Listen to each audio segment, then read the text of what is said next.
আসসালামু আলাইকুম। তো আপনারা অনেকে প্রশ্ন করছেন যে আমরা খামারে গরুকে কি খাদ্য দেই বা কি খাওয়াই। মূলত আমার খামারে আমি ওইরকম খাদ্য হিসেবে ওইরকম কিছু খাওয়াই না। মানে বলতে দানাদার ওইরকম খাদ্য খাওয়াই না। সর্বপ্রথম আমার এই খামারের সবচেয়ে বড় খাদ্য হইলো এই যে আমাদের ঘাস। দেখেন এগুলো সব জার্মান ঘাস। এই জার্মান ঘাসগুলাই আমরা মূলত খাওয়াই। এই জার্মান ঘাসগুলাই দিয়ে দেখেন আমার পিছে কত ঘাস। তো এই ঘাসগুলা মূলত আমাদের একদিন যায়, একদিন প্রতিদিন পর পর আমরা ঘাস কাটি। আর দ্বিতীয়ত আমরা খাওয়াই যেটা, এই যে দেখেন, এদিকে আসো, দেখাই। এই যে এটা হলো গমের ভুসি আরকি। তো এই গমের ভুসিটা আমরা গরুকে খাওয়াই, এই গমের ভুসি। আর দ্বিতীয়ত এই যে এখানে আছে, এখানে আমাদের আছে কুড়া। এটা হলো ওই যে ধানের কুড়া, যে ধানের কুড়া এইটা। আর এইখানে আছে আমাদের এই যে এটা হলো আমাদের ষাঁড়ের আরকি ফিড। তো এটা গাভীরও ফিড আছে, ষাঁড়েরও ফিড আছে। তো এই মূলত এই তিনটা জিনিস আমরা গরুকে খাওয়াই।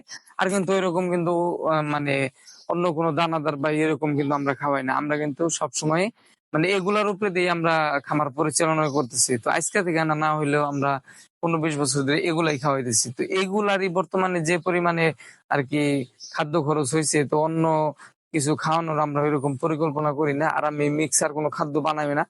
যেহেতু আমার খামারে ওইরকম আরকি নাই, মেশিন নাই। মেশিন থাকলে হয়তো মিক্সার-টেক্সার নিজেই তৈরি করতে পারতাম, যতটুকু আইডিয়া আছে আরকি। তো যেহেতু খামারে মেশিন নাই, তো এই কারণে মূলত আমি এই ৩ টা জিনিস খাওয়ায়ে মূলত গরু আরকি লালন পালন করতেছি। তো দেখেন আপনাদের দেখাই যে অনেকে অনেক মিক্সার খাওয়ান বা খাওয়ান। এগুলা খাওয়ানোর পরে কিন্তু আপনাদের আরকি গরু লালন পালন করে। এই দেখেন আমার আমার এই ষাঁড়ের কিন্তু আমি ওইরকম কিছু খাওয়াই না।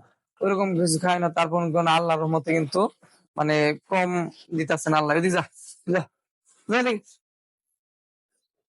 তো এটা মূলত আমার চিন্তা ভাবনা আছে যে এবার কোরবানিতে এটা ছাইড়া দিমু আরকি, এই চিন্তা ভাবনা। তো এই কারণে ওর আমি ওইরকমই খাদ্য খরচ দিতেছি মোটামুটি ভালোই। এই আপনি যেগুলা দেখালাম আরকি, এগুলাই ষাঁড়ের ফিড আর এই গম ভুসি দিয়ে আমি ওরে খাওয়াইতেছি, আর ঘাস। আর এই যে আরেকটা দেখেন, এটা এটা অনেক দুষ্ট আরকি, মানে গোতাগুতি করতে চায় সবসময়। শয়তানের আচারি এটা। এরা আর কি কাছে গেলে গুতা দিতে চায়। তো এরাও মূলত, এটার বয়স হইলো আমাদের আহ 15-16 মাস হইছে মাত্র, 15-16 মাস হবে। তো এটারও কিন্তু আমরা এই সাধারণ খাদ্য দিয়ে কিন্তু আমরা লালন পালন করতেছি। যদিও আমরা চাইলে আরো অন্য মিক্সার টেক্সার তৈরি করতে পারতাম, কিন্তু আমি ওইরকম চেষ্টা করি না। তো ইনশাল্লাহ চিন্তা ভাবনা আছে সামনে হয়তো আমরা আর কি মেশিন, একটা ঘাস কাটা মেশিন কিনবো, আর একটা নিজে মিক্সার বানানোর মেশিন ওইরকম আর কি কিনবো।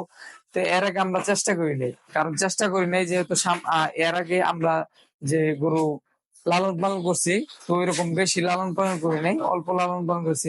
রাখা এরকম করি।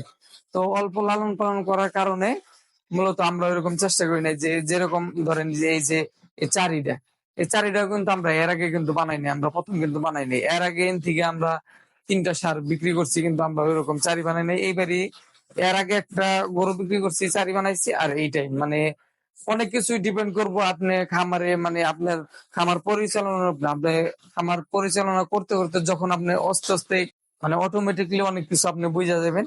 তো এইখানে আপনার খামারে মানে প্রথমেই আপনি যে সবকিছু জানবেন বুঝবেন এরকম কিন্তু কিছু না।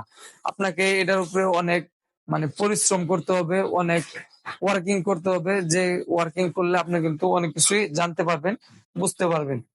তো সকলকে ধন্যবাদ। তো আমি খামারে মূলত এগুলা খাওয়াই আমি আর কি খামার পরিচালনা করতেছি। এর বাইরে আমি অন্য কিছু খাওয়াই না, আর অন্য কিছু খাওয়ানোর এখন আমরা চেষ্টা করতেছি না। কারণ আপনারা জানেন যে খাদ্য খরচ কিভাবে বাড়তেছে। আমার মনে হয় কিছুদিন পরে বাংলাদেশের অনেক খামারই কিন্তু আপনার আর কি হারায় যাব। কারণ বর্তমানে যে যে পরিমাণ আপনার বাইরে থেকে এগুলো আমদানি করতে হইতেছে, মানে বেশি টাকা দিয়ে, এটা কার জন্য হইতেছে এটা জানি না। হয়তো সরকারের গাফলতির কারণে হইতেছে কিনা, না বিদেশে আপনার এই দেশের খামার, যারা খামারি আছে তাদেরকে এই দেশ থেকে নিঃশেষ করার জন্য কি এরকম মানে দাম বাড়তেছে না খাদ্যর, এটাও বলতে পারতেছি না। তো সকলে একটু কেয়ারলি ভাবে নিজে যতটুকু সেভ পারেন, মানে যতটুকু খাদ্য খরচ কমাইতে পারেন ওইভাবে খামার পরিচালনা করেন, যাতে আপনার খামারটা টিকে থাকে। বাংলাদেশে যদি খামার টিকে না থাকে তাহলে কিন্তু আপনি কিন্তু মানে এই খামার পরিচালনা করার তো কিছুই পাবেন না, খামারই থাকবে না, তাহলে আপনি পরিশ্রম করবেন কোথায়? সকলকে ধন্যবাদ, সকলে ভালো থাকবেন। আসসালামু আলাইকুম।